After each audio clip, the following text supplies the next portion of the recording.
Good morning, traders. Welcome to today's market review. This is Fred Razak at CMTrading. Today is August 22nd, 2022, and today is Monday morning. So welcome back, everybody.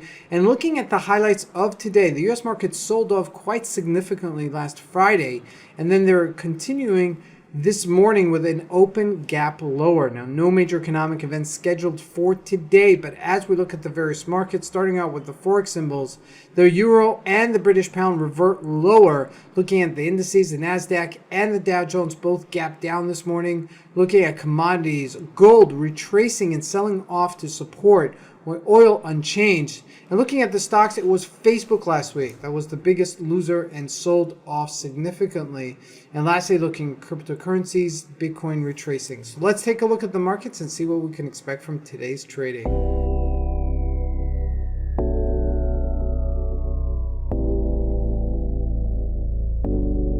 So here we go. We're looking at the EURUSD, and you can see that we are looking at a 4-hour chart. You can see this nosedive, massive nosedive, as we've reverted back to our lows.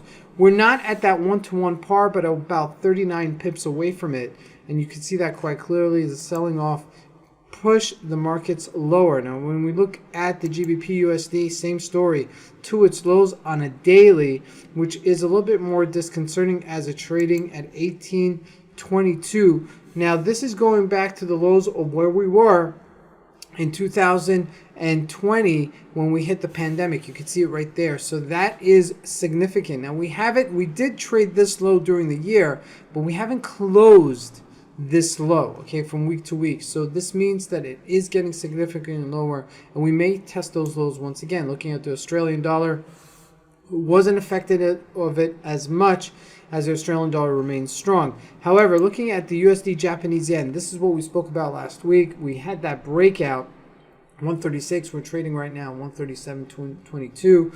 Now we do have a high of 139. If that breaches, then that's a new high for the Japanese yen versus the US dollar. Now, jumping in commodities, looking at gold, you can see right here, gold is trading so close to its support level right there, 1744, after reverting from 1798. That's a perfect trade right there. And looking at crude oil, unchanged at $89 a barrel. We did hit a high of 94, but we did retrace.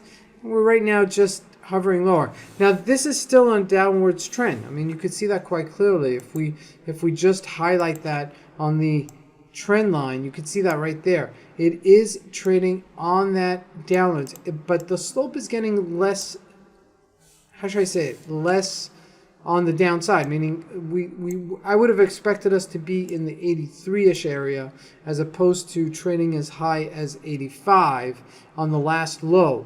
So it could be just reverting to a new trading range at this stage. So keep that in mind as we look at this. Now, looking at Facebook, look at this nosedive. A big gap down, 183 to 168. That's a massive sell-off, okay? Almost $20. But it's a $15 sell-off over the past few days.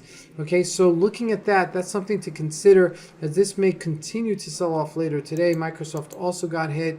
If we look at Apple, did retrace as well and broke its moving average. So it's the big stocks that are leading the way lower, and this was like the lead up to this, okay, as we're going into September trading session. Microsoft, as we spoke about, Amazon also sold off, and so did Google as well. So across the board, we're seeing the sell-off, and so this may add some more pressure on the downside. Now, lastly, looking at Bitcoin, you see that nosedive last week. We mentioned it from 24,000 down to 21, but it's a $3,000 range. It's not like in that $10,000 range that we were used to earlier in the year. So keep that in mind as this is still coming in.